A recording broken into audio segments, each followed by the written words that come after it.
नमस्कार मेष राशि वालों, अगर आप चाहते हैं रोजाना सटीक राशिफल, पंचांग और उपाय तो अभी हमारे चैनल को सब्सक्राइब करें, वीडियो को लाइक करें और अपने परिवार व मित्रों के साथ शेयर करना बिल्कुल ना भूलें। आपका एक सब्सक्राइब मेरे लिए बहुत मायने रखता है।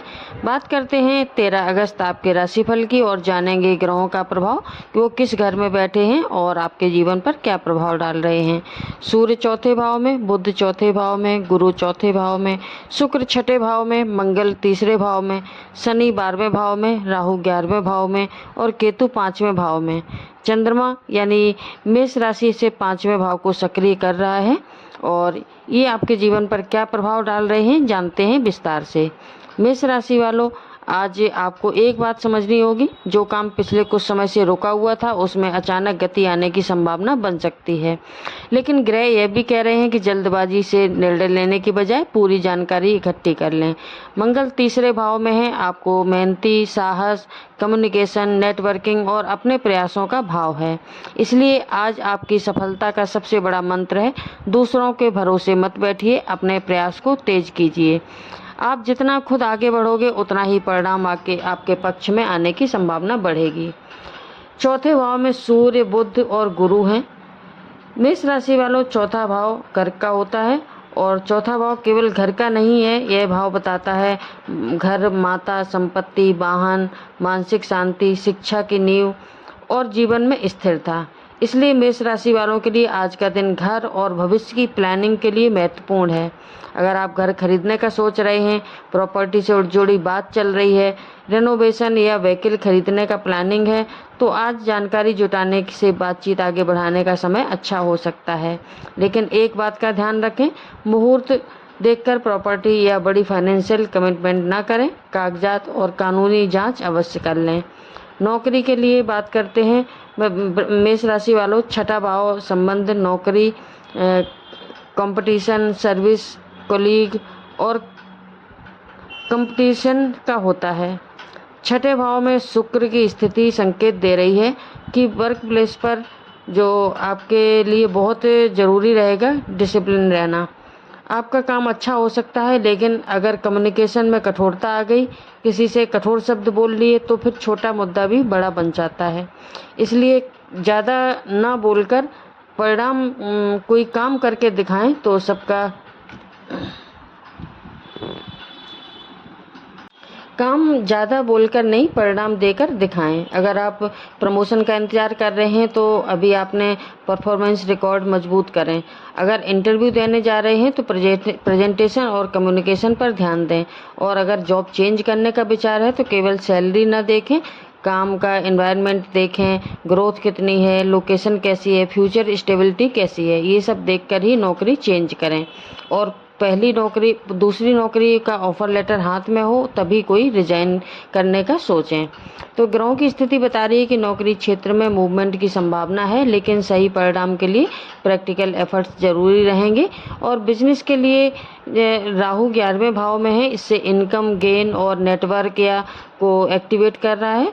इसका अर्थ है कि कोई अचानक नया कॉन्टैक्ट मिल सकता है, पुराने कनेक्शन फिर से काम में आ सकते हैं। Online platform, social media, technology या दूर के लोगों के माध्यम से बिजनेस की अपॉर्चुनिटी मिल सकती है।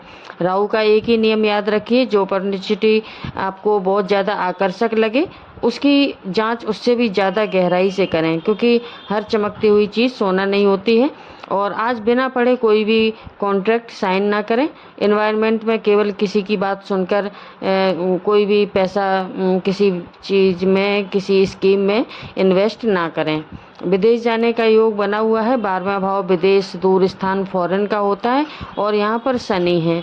तो जो आपके फॉरेन कनेक्शन हैं, एक्सपेंडिचर हैं और जो भी रीलोकेशन से भी जुड़ा माना जाता है ये घर, इसलिए विदेश से जुड़े मामलों में एक्टिवेशन जरूरी दिखाई दे रही है।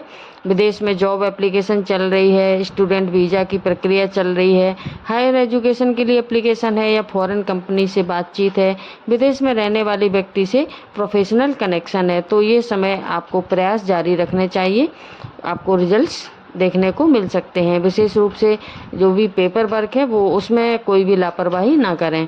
ये संकेत दे रहे हैं कि विदेश का रास्ता मेहनत और पेपर वर्क के माध्यम से खुल सकता है। एजुकेशन में विद्यार्थियों के लिए 5वें भाव में केतु की स्थिति जो भी आपकी इस दिशा में काम कर रही है कि अलग अलग तरह आपका ध्यान जाएगा। एक तरफ बुद्धि गहरी हो सकती है, लेकिन दूसरी तरफ मन बार बार भटक सकता है। इसलिए स्टूडेंट्स के लिए आज सबसे ज़रूरी है एक समय पर एक लक्ष्य। और किसी भी कॉम्पिटिटिव एग्ज़ाम की तैयारी कर रहे हैं तो रिवीजन को प्रायोरिटी दें। अगर हायर स्टडीज़ का प्लानिंग है तो फिर कोर्स सिलेक्शन सोच समझ कर करें। और विदेश में पढ़ाई की एप्लीकेशन करनी तो डॉक्यूमेंटेशन केयरफुली चेक करें। और जिन स्टूडेंट्स को बार बार लगता है कि मैं पढ़ रहा हूँ लेकिन याद नहीं हो रहा है, तो उन्हें पढ़ाई के साथ साथ रेस्ट और फिक्स जो स्टडी शेड्यूल होता है वो रखना चाहिए।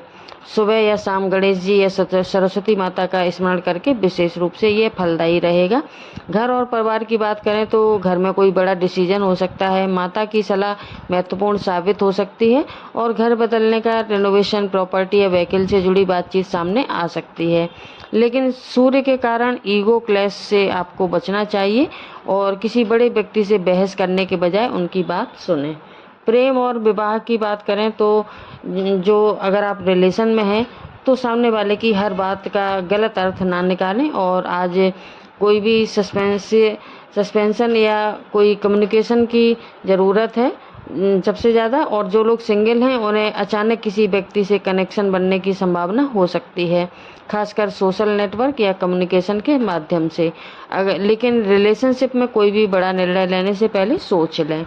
और यात्रा की बात करें तो राहु काल में यात्रा करना मना है और मंगल तीसरे भाव में है, इससे ये संकेत अच्छे हैं कि मेष राशि वालों को छोटी यात्रा या कम्युनिकेशन रिलेटेड ट्रैवल के अच्छे संकेत दिख रहे हैं। और यदि आज जो राहु काल का समय है 1:30 बजे से 3 बजे तक, और इसमें यात्रा और ख़रीदारी दोनों ही ना करें। और आज जो शुभ समय है सुबह 5:49 से 7:28 तक और 12:26 से 2:05 तक। आज शुभ मुहूर्त है सुबह जो अभिजीत मुहूर्त है 11:59 से 12:52 तक। शुभ अंक है आज 1, 3 और 9 और शुभ रंग है पीला और हल्का लाल। और गुरुवार होने के कारण पीला रंग भी गुरु तत्व को दर्शाता है, तो मेष राशि के स्वामी मंगल हैं, इस कारण हल्का लाल आपके आत्मविश्वास को बढ़ा सकता है। आराध्य देव हैं भगवान विष्णु और देवगुरु बृहस्पति, इनकी उपासना शुभ मानी जाएगी। साथ ही मंगल आपकी राशि के स्वामी मंगल होने के कारण हनुमान जी का स्मरण भी आपके लिए विशेष रूप से लाभकारी साबित हो सकता है। आज का उपाय है आपके लिए सुबह स्नान के बाद भगवान विष्णु को प्रणाम करें और इसके बाद ओम ब्रह्म बृहस्पतये नमः इस मंत्र का 108 बार जप करें और कम से कम 21 बार करें अगर 108 बार नहीं कर सकते हैं तो। और उसके बाद हनुमान जी का स्मरण करें और किसी ज़रूरतमंद व्यक्ति को अपनी क्षमता के अनुसार पीली वस्तु या भोजन का दान करें।